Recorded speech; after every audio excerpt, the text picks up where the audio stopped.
Welcome back to another episode of Us Anxious Folk. My name is Lauren, and I am joined today by Michele, who is from Canada. And Michele is here to talk about her journey with health anxiety. So, welcome, Michele. Thank you for joining us.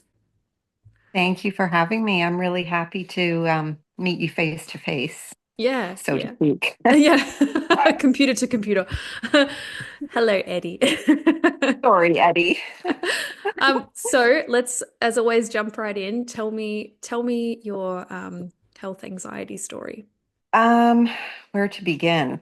I think as far as anxiety, I did have anxiety in my 20s, in the form of panic attacks, but those ended like really, I want to say I had them for a few months, but I was able to quite successfully get on with my life. I don't know if that's just being 20 or youth or whatever, but I was able to kind of get past them.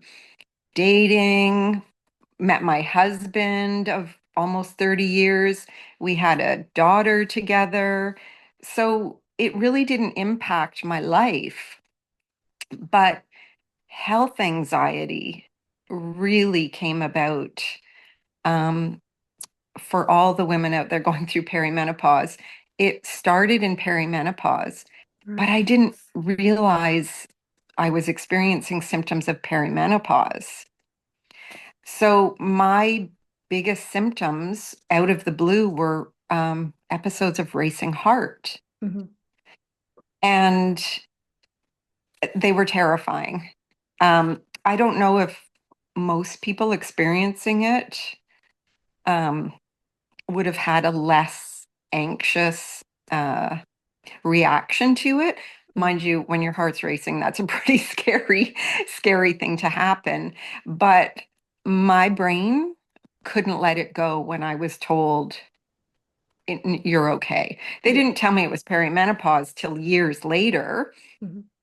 but I would be checked by my doctor. The very first time it happened, I called an ambulance. Emergency, I flat out asked, could this be anxiety? Mm. Could it be hormonal? And I was told by doctor after doctor after doctor, no, Wow. it can't be. So that really set me up Hmm. for health anxiety, for hypervigilance, Hmm. and it took hold, Lauren, really quickly. Yeah. I was afraid to walk fast. I was afraid to kneel down and stand up. Like Mm. it limited my life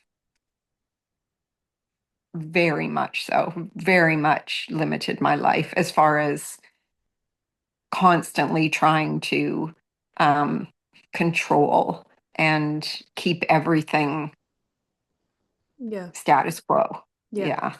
Yeah. And then, of course, it just, it's a slippery slope, right? So it's not just your heart. Then it was, I have a headache. Mm. What could it be? It moved on. It as anxiety does, unchecked. It just grew. Yeah. It just grew and Yeah. grew. Yeah. Yeah. Okay. And so what age are we talking with perimenopause? Around like 40s, 50s, or like I want to say at the time my daughter was in grade 7. hmm. So I was probably around 40. I'm turning 61 in a couple of weeks. Wow. So I want to say I was around 48, Okay. 48, 49 at the time. Yeah. And yeah, Hmm. it was intense. And Yeah. it impacted every part of my life. Yeah. Every part of my life.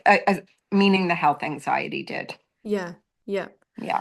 So when you spoke to doctors and said, could this be anxiety? Could it be hormonal? And they said no, was there anything else offered as to like what is happening? Or was it just more tests and then no answers? It was more tests and no answers. Mm. I can't tell you how many times I've had a Holter monitor. I've Oh, had right. to wear a Holter monitor. Yeah. Um, there was a point where it was so bad for me, in here.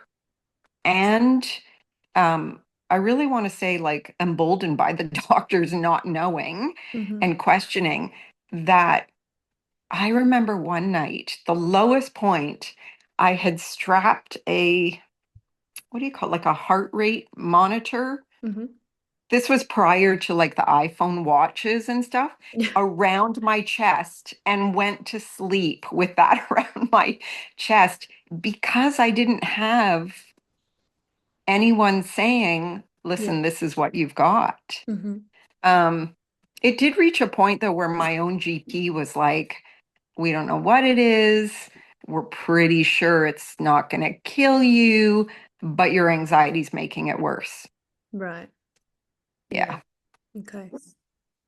Yeah. And then, as I said, it grew from there. If I got a cold, Mm. woo, if I had a nosebleed, Mm-hmm. it took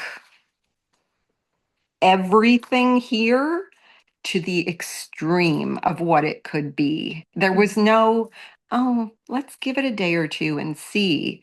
I went from 0 to 100 Mm-hmm. with anything that happened to my body. Yeah. Yeah. And then of course it feeds into itself and it's a cycle that you can't get out of. So at what Totally. at what point were you like, this is more anxiety than it is anything else? Um, you mean anxiety, all of it, or just the heart racing? You're talking about my health anxiety. Yeah. Yeah. Yeah. Um, it- Honestly, it wasn't until I had just started to see a talk therapist Mm-hmm.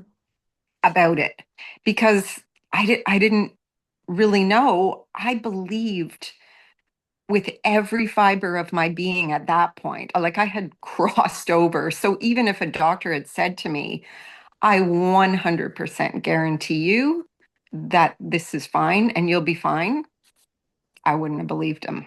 Yeah. I just wouldn't have believed him. So I had just started seeing a talk therapist, and about 3 sessions in, we had our appointment, and she called me at home, and she said, "I think you need to see a CBT doctor Mm-hmm. because I think you have health anxiety." That was the very first time I heard that term, Mm. and that someone professional had taken the time to go, mm, I think this is what she has, and I'm going to steer her to the right path. Mm-hmm. So that was the first time that I was actually going, help me. So she put me in touch with a CBT, like it's called Vancouver CBT here in the city I live in. And the very first call, um, my CBT doctor said to me, there's nothing wrong with you. You actually have health anxiety. Mm-hmm. It was Mm. incredible Mm. because it gave you hope. Yeah. Yeah. It actually it flipped the switch of um, this is it. This is my life now. To oh, there's hope. There's Mm-hmm. treatment. Mm-hmm. Those were her actually. Those were her first words. There's nothing wrong with you. You have health anxiety, and it's highly treatable. That was the switch. Amazing. Yeah. Yeah. I've Yeah. I'm interested in your response there to that because I know when I was told you've got agoraphobia and panic disorder, and I'd never heard of those things. Um, a part of me was so happy to have heard like, okay, it's actually something. Like I'm not making this up. This is something that's happening to me. But then another part of me was like, but that creates more problems. Like I was like, that's a whole other thing then. And so, you know, I'm hearing that you were happy that it was treatable and that you understood what was happening. But then talk to me about where your journey went from there. Like kind of go That's down that anxiety rabbit hole. oh, I was just gonna joke with you there if you were to say to me, "Oh, so." when did you finally believe it and get on with your life? And my joke answer to you would be any day now. Yeah. Yes. you know, So true. um, it's so true. I am sorry. So your question is, once she said that, what was the journey like? Yeah. I can tell you it's been, well, we can do the math from 48, 49 to 60. Mm, It's been a journey, and I live with health anxiety every day. mm, The difference for me now is, and it's taking all this time and I'm still learning every day, is, and I don't want to say this and give anybody, any of your listeners, like, oh, well, that sucks. What's the point? mm, I often liken having this to blue eyes. And here's my analogy. Every day, and I'm going to get emotional, if every day I go, I just want brown eyes. I just want brown eyes. Why don't I have brown eyes? And I get up in the morning and I run to the mirror and I go, oh God, they're blue. They're blue still. mhm. That's how I feel with my health anxiety. I'm never going to be, woohoo, that sucked. Thank God it's over. Um, what I'm going to do is commit every day to knowing that this is part of my makeup. I come by it honestly from my childhood, from my genetics. Mm, All I can do every day is go, okay, today, whether the volume on that radio station of health anxiety is loud or low, it's there. mm, So I'm in a better space of going, it's there. So how do I want to get on with my day? And how do I want to get on with my life? That's kind of where I sit right now. So I will never be like, I'm cured. yeah. No, Lauren, that's I'm just better at managing it. Uh-huh. That's the place I'm at right now. I love that analogy. I've never heard that one. I've heard variations. Most often the medication and diabetes sort of analogy is one that gets floated a Right. lot, which I always feel uneasy about. But that one, yeah, I just think, beautiful. everyone can relate to something about yourself that I don't know. I don't know if everyone thinks something about themselves they want to change, but for me, that's my best analogy is Mm, if I continue to wish my eyes were brown, every day I'm going to wake up and feel really bad about myself and my life, mm, real disappointment, and yeah. it's not going to get me further ahead. Mm, So I guess what I'm saying in all of that is there's acceptance. It mm, doesn't mean I like it, mm, but I have to accept that mm, that I come by this honestly and it's part of who I am. mm. Yeah, Yeah. for sure. You Yeah. mentioned in our emailing that COVID was a bit of a turning point for you, and I know with health anxiety, like of course it's going to be a challenging time. Talk to me about that. It I think, to be honest with you, I'm still climbing out of that. Mm, There's parts of me that I still struggle, and I have to pull myself back because our daughter still lives with us. I mean, who can afford a house right now or a place of their own at their age? I feel sorry for them. But if she goes into a workspace, busy workspace, or if she's young, if she goes into a club, or which she should be doing, I for so long during and after COVID would say, was anyone sick? Who mm, are you sitting beside? mm, Like terrified mm, of catching COVID, terrified of getting sick, mm, terrified of the flu. But I have to constantly remind myself, if I continue to fear it, then if I get sick, if I catch COVID, if I get the flu, I will make the experience that much harder for me to handle Mm. simply because I've turned it into the big bad boogeyman Yeah. every day, fearing it. Mm. So my family's very good at saying to me, like if I slip, because I'm not perfect, and I say, "Oh, you went out with, whoever last night. Were they sick?" Yeah. They will say to me, "That's your health anxiety talking. And Uh-huh. you have what it takes to get through this if you Mm. do get sick." So it's constantly pulling back the reins of that racehorse that wants to go in my head. Mm. Yeah. Yeah. Yeah. So as far as COVID, it was, I will tell you this. Prior to COVID, we had this big trip planned as a family. And I had been still working with my CBT doctor, but our appointments were really like the check-ins were longer and longer. And one of the last conversations I had with her before COVID hit, she said, if I were to do the DSM-5 on you right now Mhm. for health anxiety or anxiety, you would not qualify. I Mm. was really managing really well. And then COVID hit, and my cousin ended up, sorry, trigger warning for anyone, my cousin ended up on a ventilator. Mhm. He almost passed away. Lauren, when I tell you that I lived my life for at least 2 years daily, Mm. daily thinking, I'm going to catch COVID and I'm going to die. That was the only thing in my brain, Mm. the only thing I could think of. Mm. Um, it's taken a long time for me to dig myself up from that. Mm. Yeah. Mm. Yeah. Yeah. Just recently, with working with my CBT doctor, I've just recently started unmasking in busy places.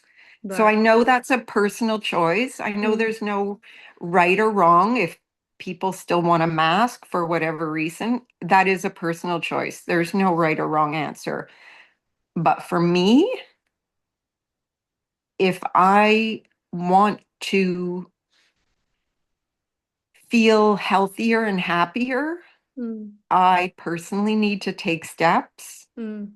um, to dismantle this extreme fear that I had and practiced Mm. for years after. Yeah. Yeah. Yeah, It's a I fine wouldn't. line between those safety It's behaviors, isn't it? Like sometimes they help, sometimes they hinder, and you kind of have got to be really aware of where you're standing on on that tightrope. and anxiety is a wily SOB. Anxiety will make you believe Yeah. all kinds of things are being done for the right reasons. So Yes. you have to really challenge, is this is continuing this or is taking this step best for me 5 months from now, 5 years from now? Like I constantly have to challenge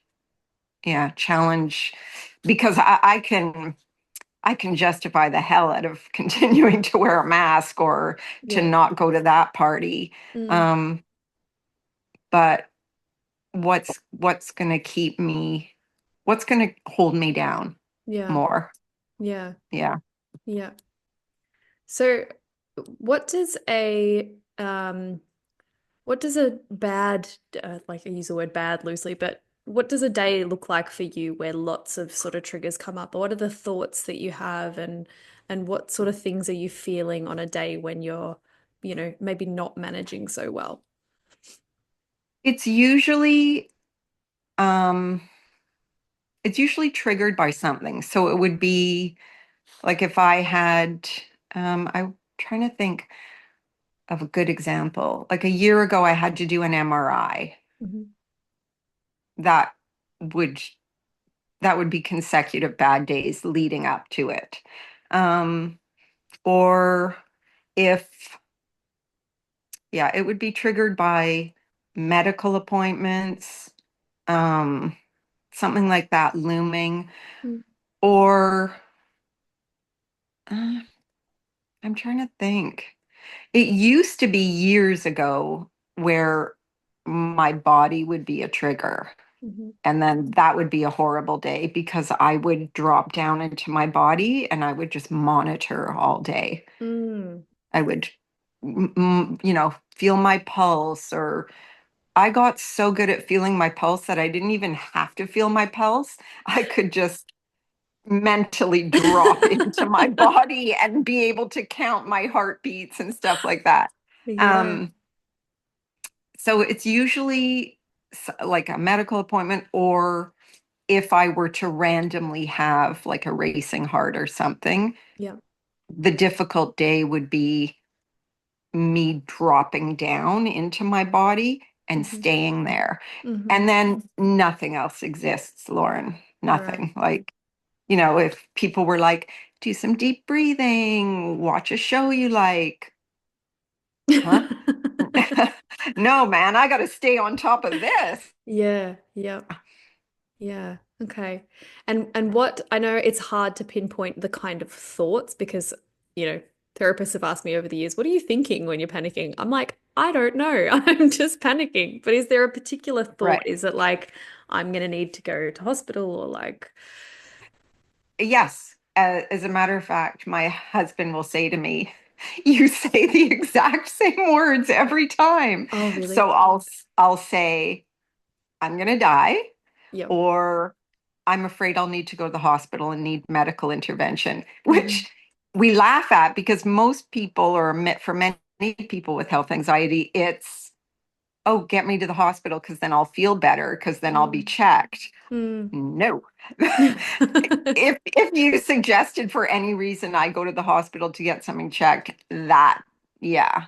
So Hmm. that's the stuff I say. I will Hmm. say, I'm afraid I'm going to die, or going into something, I'm afraid I'm going to panic Hmm. over, like, have the panic sensations, like doing a medical test or something, and it'll be so bad that I'll die.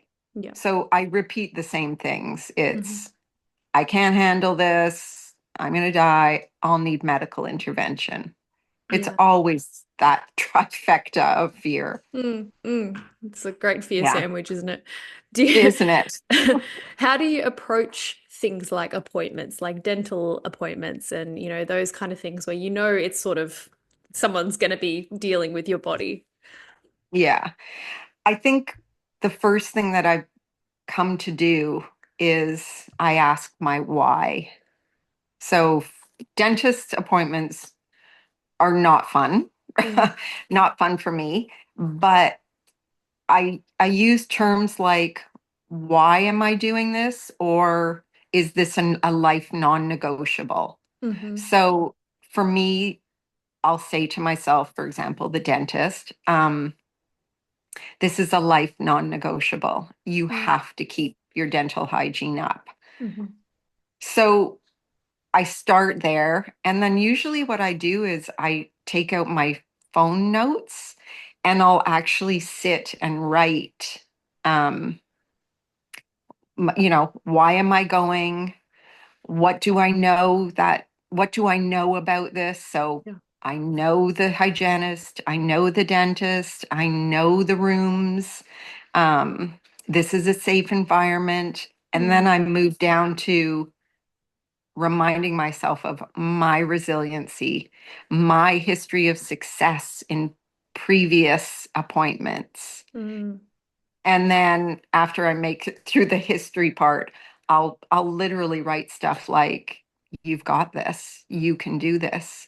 yeah. Because if I don't sit and be present and mindful and um, approach it in that manner, and I just leave it up to here, Mm, all bets are off. mm, I will then move into you're going to go, your heart's going to race so high, you're Mm. 60 now, or whatever age I'm at, you're 50 now. I would say that back then, you're 50, your heart can't handle it. Mm. If I am not intentional, then I'm letting anxiety take over. Yeah. Yeah. And there's no good thoughts. It's how much fear can I throw at you, Michelle? Yeah. Yeah, and it's Yeah. interesting, isn't it? Because we do get lost in that. And I kind of like I get to a stage where I think that that's all there is. And I'm like, I'm so tired of being like this. But you're right, when you, especially for me with writing, when I write it down, I can separate like these are the thoughts I'm having, but there's also these thoughts that I can add. And I don't have to live in one side, you know? Right. Yeah. Exactly. I even Mm. did it for this podcast because I was like a bit nervous coming on Oh, and oh, well, I'm so recording a happy you're here. podcast. Thank you. I'm happy to be here. And so I actually did the same thing. I wrote, Yeah. sat and wrote in my notes, why, started with the why. Why do you want to do this? And Mm. what do you know about the process to be true? Well, I know I'm safe. I know Lauren is a nice person. I know that, so if I don't do that, um, then that radio station I talked about, it Mm, goes up to full volume. mm, And I know from my past that doesn't work. But yeah. I've now had enough examples that when I lead with intention and then tell myself positive things, and I'm not talking airy fairy positive, like what do we know is true? We Mm, know you've done this before. mm, We know you actually, it wasn't as bad as you thought it was. I remind myself of things like that. yeah. Because if it was true then, I have proof it Yeah. can be true now. Yeah. Yeah. Yeah. Yeah. Very, very stable things to sort of cling to. Hmm. Um, I want to talk about the body because you spoke before about how, you drop into your body. And one of the things that's always stuck out at me uh, across various forms of therapy is that they come to the body. And it's, like be in your body, be present in your body. And that's one of the anxiety toolkit methods is to know, like, be in your body, be present in yourself, feel your toes, feel your fingers. And I've always found that to be a bit of a double-edged sword because for those of us who kind of deal with a bit more of health anxiety, or toilet anxiety in my case, being in your body can be really triggering. It's Yeah. like I want to be out of there. Like, Yeah. so how do you manage that? How do you manage being present but not teetering into that over presence, you know? I manage it by not doing that. There's a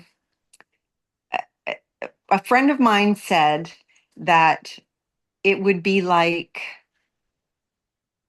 these retreats where you go and you don't talk for like a week. Yeah, yeah, And for some, it's super healing yeah. and they love it and it's very beneficial.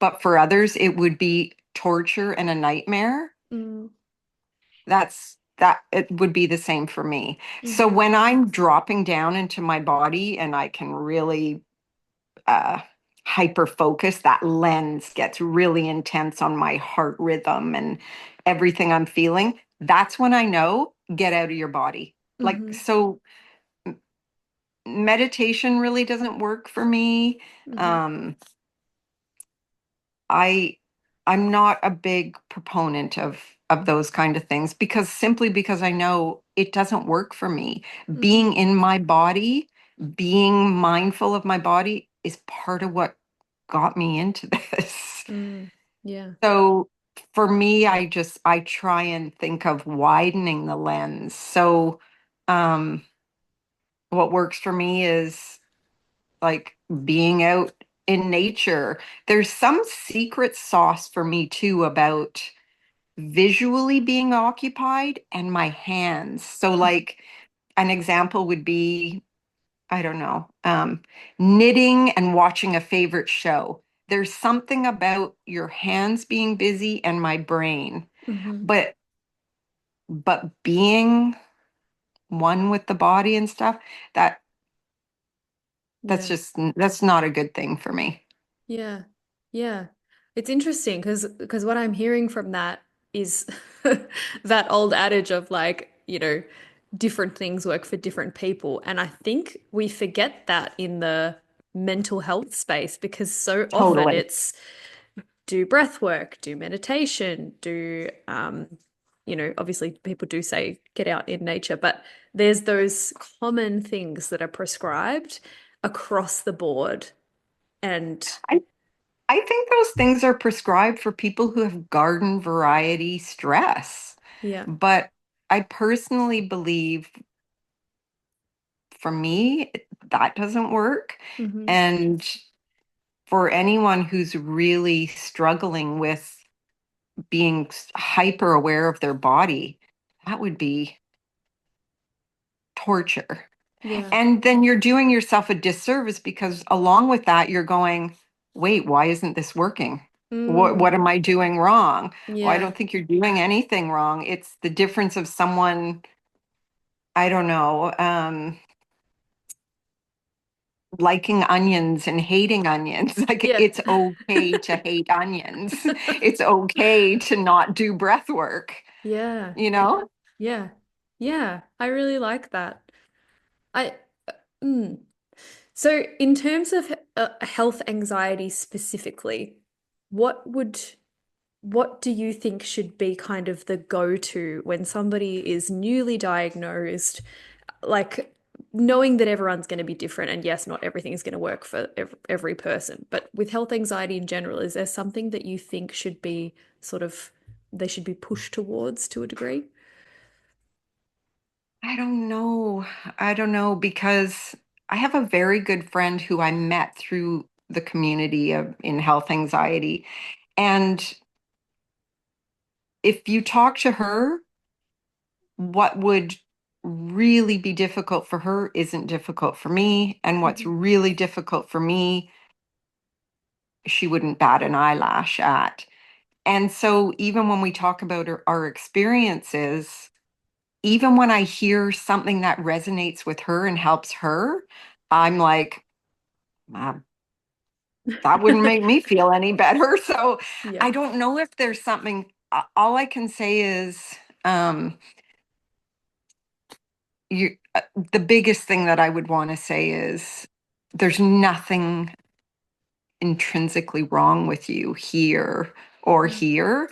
It's a really hellish thing to have to live with. So the only thing I would say is compassion, Mm, empathy, and compassion. mm, That's where you have to start. mm-hmm. That's Mm, where you have to start. It's really challenging to live with any form of. I always say to my daughter, anything that anyone lives with chronically is really hard.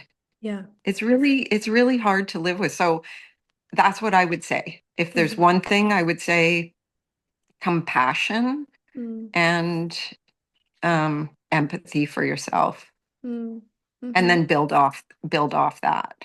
Yeah. Because I grinded myself. I still do. My daughter says to me all the time, "You are merciless on yourself." Yeah. Um, I hold myself to this bar or level of you should be better now. You shouldn't feel this way. You should, if I could just remove, suction that out of everyone that's dealing with something really challenging, I think a big, that would be a big chunk of augmenting your ability to live with this. I really do. Yeah. It's a We're big really part of the hard on struggle. ourselves. Yeah. Yeah, Yeah. exactly. So are there any practices that you stick to in terms of being compassionate with yourself? Are there things you say to yourself? I mean, we've talked about the truths that you stick to, but are there any practices that you do daily to help with compassion? Um, I I have these cards that I go through, and you can put them in a little wooden holder, Yeah. and it's on my night table, and they're specifically for anxiety. So it says stuff like, I've been here before and I can move forward again, or I'm choosing to believe in myself and Hmm. my abilities. So I do have stuff like that, like a daily little card that I'll put there to remind myself. I do take time at least once a day to rest. Hmm. And I mean, like, get horizontal.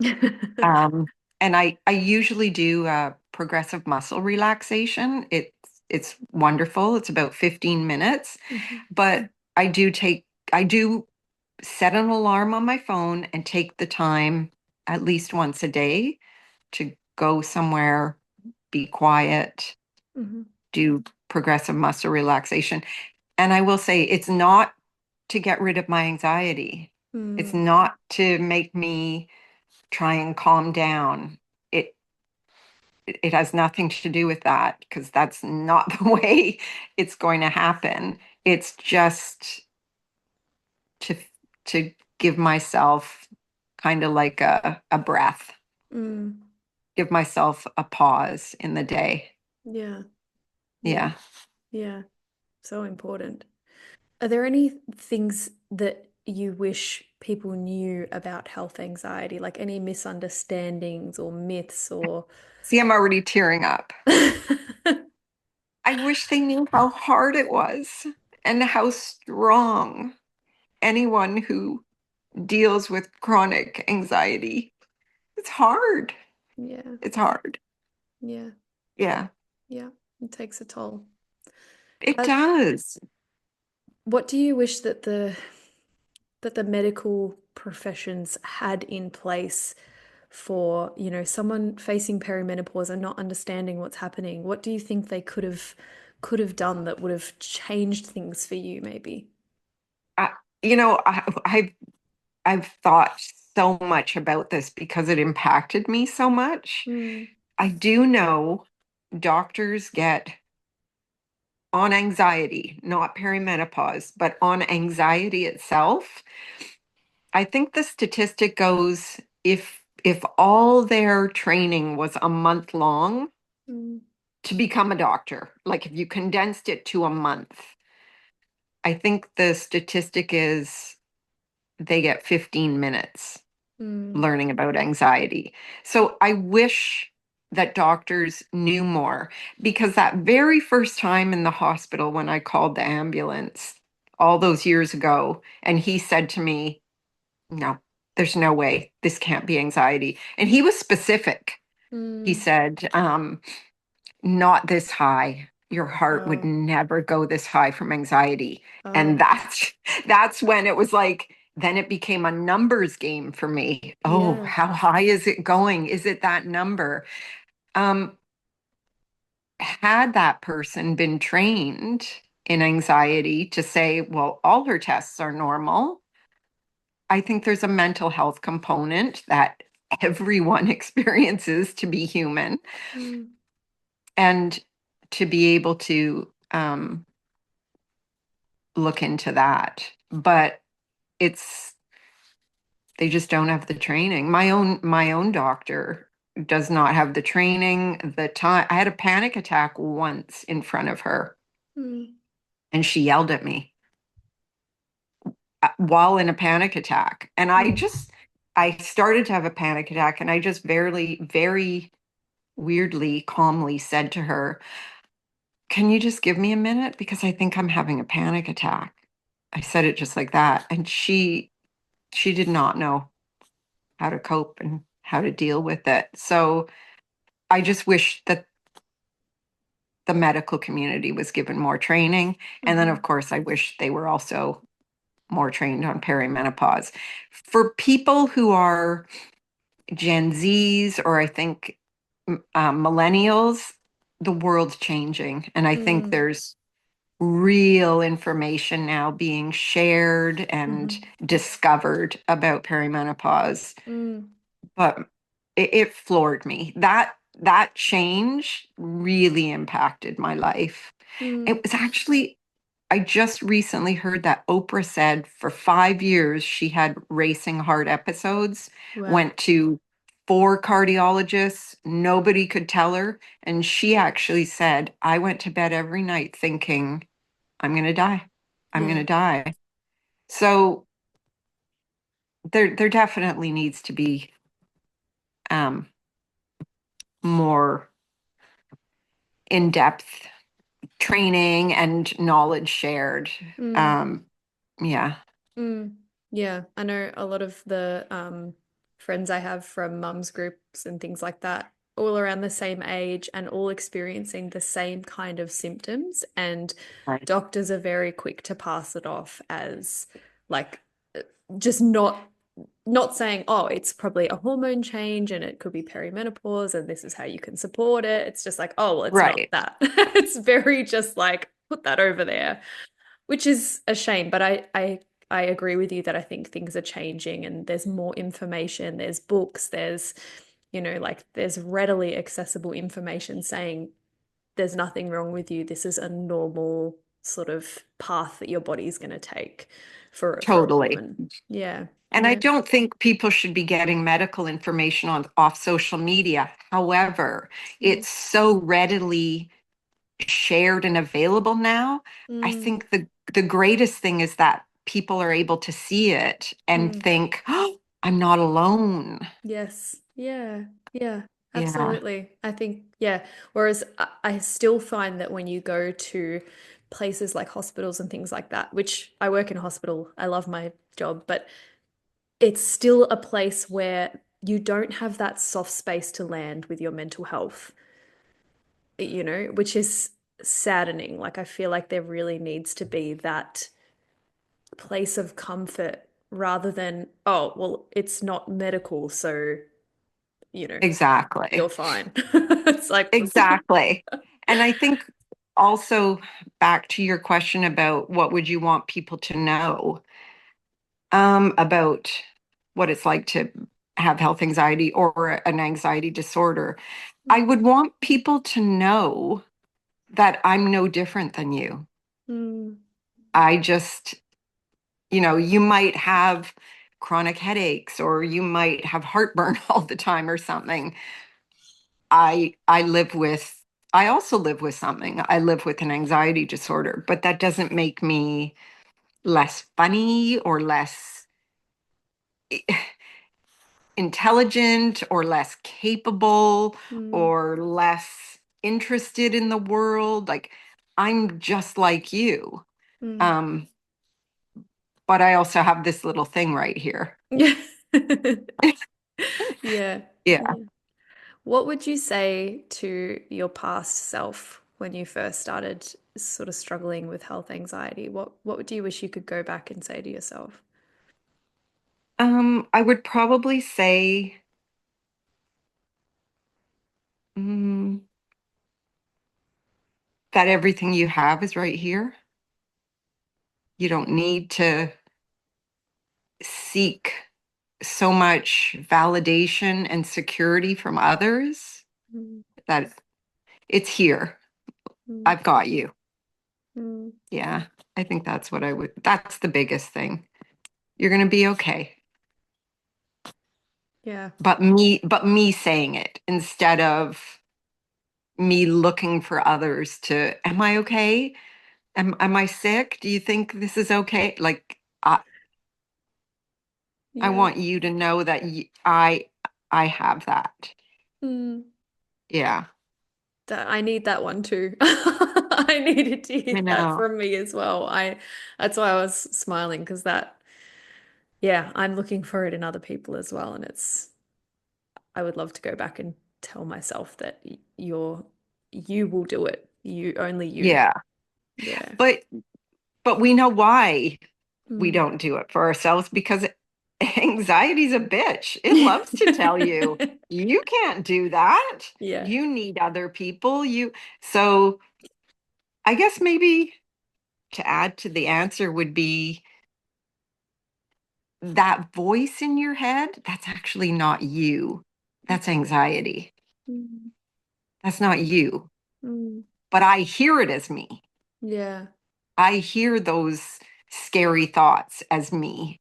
Mm, But I think that's what I would also say is those that loud voice screaming at you, that's not you.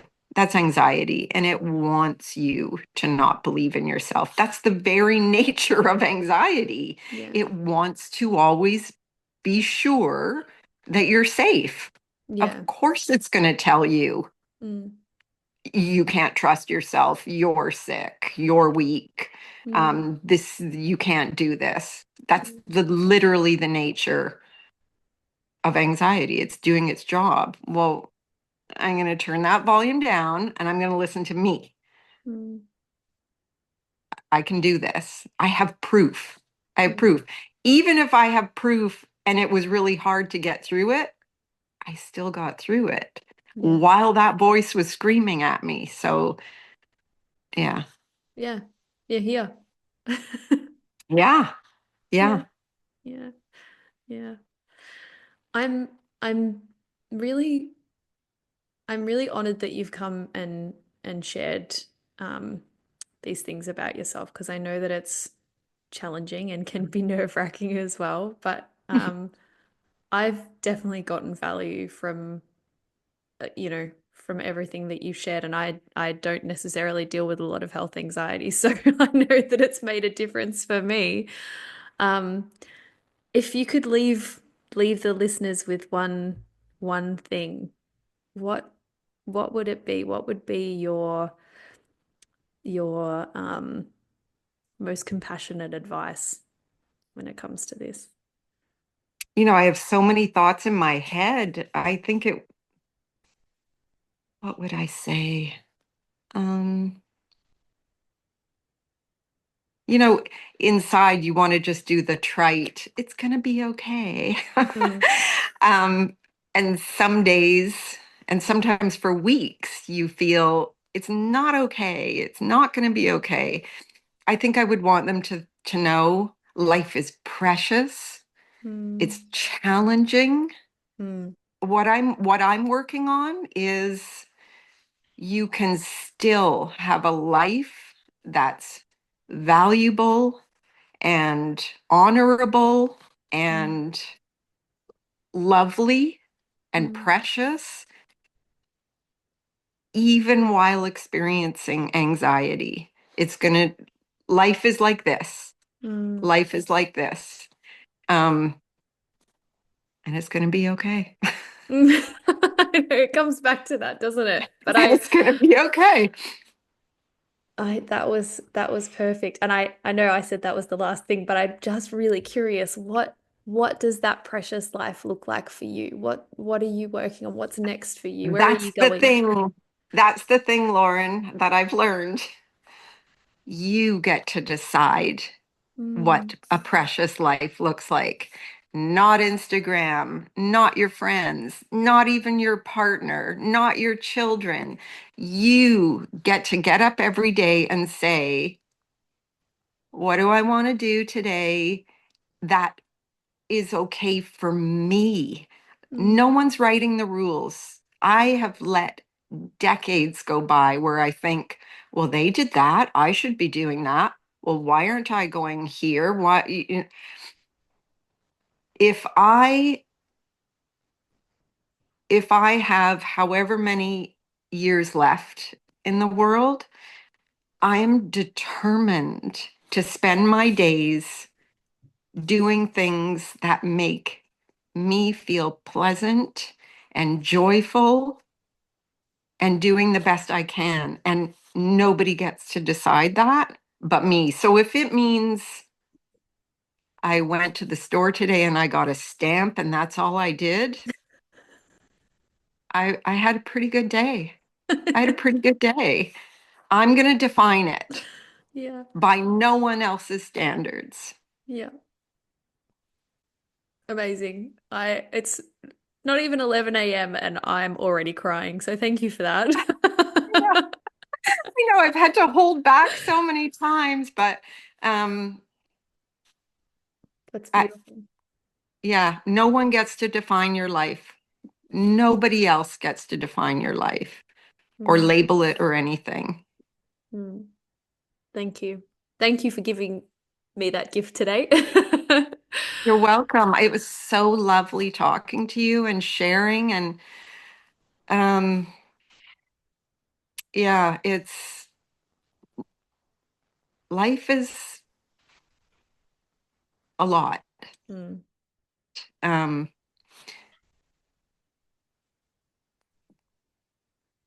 just just focus on you. mm, Block out the noise mm, and you can make a lovely, lovely life for yourself on your own terms mm, in spite of feeling anxiety, in spite of feeling the blips of the ups and downs, the intensity, yeah. whether anxiety's shouting at you or silently whispering, y- Mm, you can still make a lovely life for yourself. mm, mm. I love it. Thank you so much, Michelle. Thank you, Lauren. Mwah. Thank you for listening to the Us Anxious Folk podcast, the podcast for the chronically overwhelmed, perpetually panicked, anxious folk in all of us. If you would like to find more about me, you can find me on YouTube at Lauren Rose or on Instagram at Lauren R_Rose.